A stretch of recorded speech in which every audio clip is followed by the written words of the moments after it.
Good evening, everyone. This video is going to be a trading review and support session for December the 7th, 2022. I'll go ahead and start with kind of like the big picture of kind of how we started this morning. Didn't have much news, but had a little bit. This is today. When we first were opening, first it was pre-market, it was slightly green, then it was slightly red. So, but it had followed two pretty big down days. So I was expecting a smaller range today, whether it be up or down. And it ended up being a down day, even though it tried to be. Initially, there was some buying going on. So that was kind of the daily picture as we were looking at the market coming in.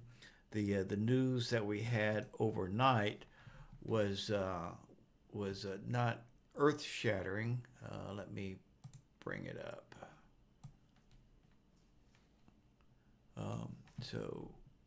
The news that we had at 5:30 was non-farm productivity and revised unit labor costs, both of which were negative from an economic standpoint, but negative is positive these days in terms of market.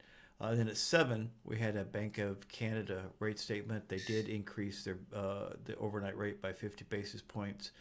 And then they said they may be done. And I think that was what caused some volatility right after 7 o'clock that I really was looking for something else to be the reason, but I think that's what was going on in that volatility after 7 o'clock. So, so here we are. So yesterday's close is here, right? So we were opening up a little bit underneath yesterday's close. So here's the open. I took actually the first trade since it seemed to be trying to move up. Took the first trade here, right after it had come down, right? It had come down to the 5-minute moving average, and just consistently popped up. So I tried that. That worked. Let it pull back to the EMA. Tried it here, and that trade worked, and then tried it again here, and that trade worked. All on the assumption of it was going to try to close the gap, and it did. And then surprisingly, I maintained my discipline and didn't chase it anymore in the EMA zone. So as you can see, I increased the width of the EMA zone, mid trading morning or so. So that's the way I have mine set. And so I just had to wait for it to pull back and see what it was going to do. It did pull back, and okay. So here's a entry that's technically a little bit of a mistake. Could have gone either way. Not a huge mistake. I mean, so I was trading around the EMA. So if it went the opposite direction, then I could reverse, which I did. But I thought it sawing. I mean, it's coming down here at the top of the fast zone at the minute average, right? And yesterday's close hit there, kind of double bottom there, and it's coming up. I wanted to break the EMA. I thought I saw some activity that I thought it was going to break, but it didn't quite get me out, right? It tried, but didn't get, and then it fell. And then I probably waited a little bit too long. At least I didn't add to it and compound my problem. So it probably would have been okay to I was waiting for also the 2x200, but had some more selling coming in. So I didn't reverse until after it got out of the fast zone. Added to it. So that's one. I was one long. Now I'm one short. Added to it here. So that's 2. Pull back to the EMA, or not the close to the EMA, but back into the bottom of the fast zone. Added to it again, so that was 3, and then I was out here. I wanted to be out before it completed the up down. So here's the up, right, and usually the opposite direction takes a little while longer to develop, of which it did, right. So, but recovered this trade and made a couple of points as well. So then had to wait. But then I got this is more of definitely a mistake that I'm trying to avoid these days, because this is not around the EMA. In fact, it's in the EMA zone, which I'm definitely trying to, if it's kind of going into the EMA zone, and everything is looking pretty good, then I think it's okay. This was clearly too far down. So, for instance, if you had traded it up in here, right at the edge of the EMA, after it had pulled back to the 2x200 and the volume point of control, everything's still pointing down, right? Yes, it was kind of between the slow zone and slow flex and fast flex, but had good volume. I just if I was going to take that trade, I waited too long, and so then I had to play with it. Added a contract here, and then and another contract here, made it 3, and I was out with profit. But this is what I'm trying to not do. Did a good job of avoiding chasing the up move, right? All of those would have been just fine. But then again, that one got me. All right, so no, this is kind of a big bar, so no shorts there. We're a little bit after 7, so this is the Bank of Canada announcement, right? So kind of a push down, avoided any trades down in here again, which is good, and then it's coming back up. So then I take this trade, and let's see. I thought there was another one, but maybe not. I did trade short in just a moment.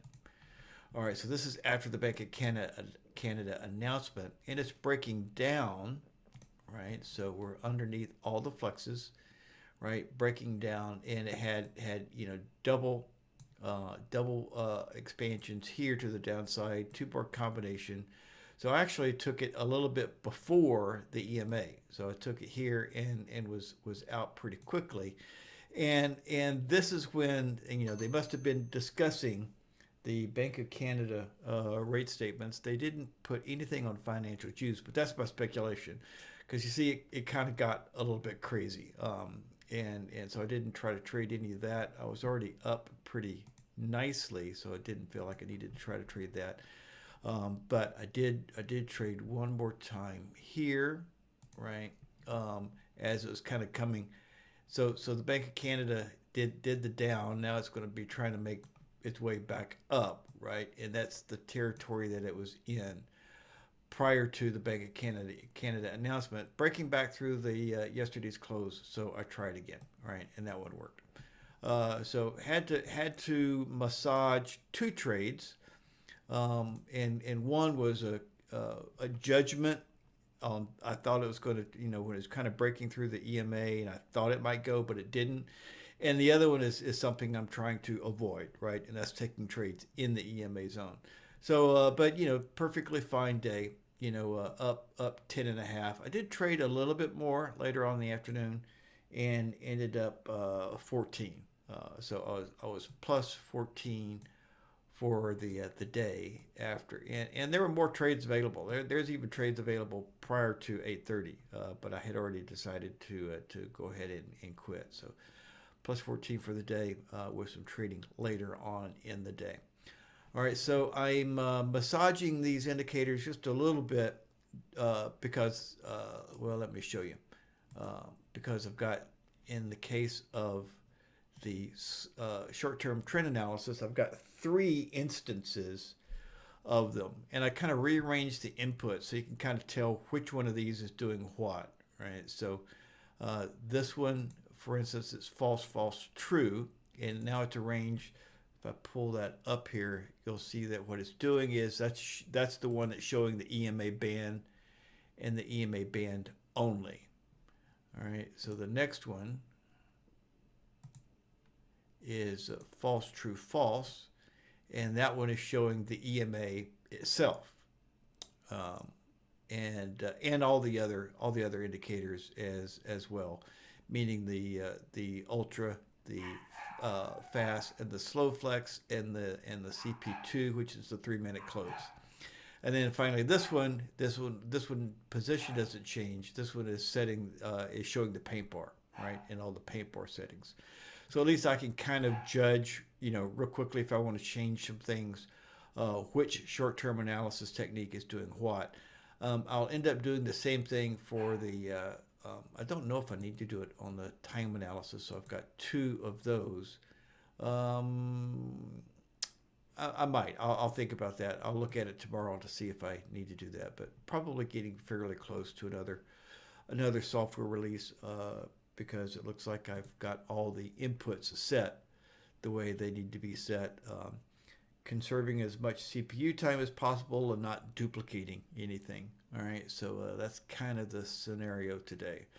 All right, so we'll see tomorrow. We'll see what the market has in store for us. But it's been okay trading this week. It may slow down in the middle part of December, and we will decide when to stop trading if the volume starts to get too light. All right, so usually the first half of December, so we've probably got another week or so before we have to address that. All right, so anyway, have a great rest of your evening, and we will see you in the trading room tomorrow morning.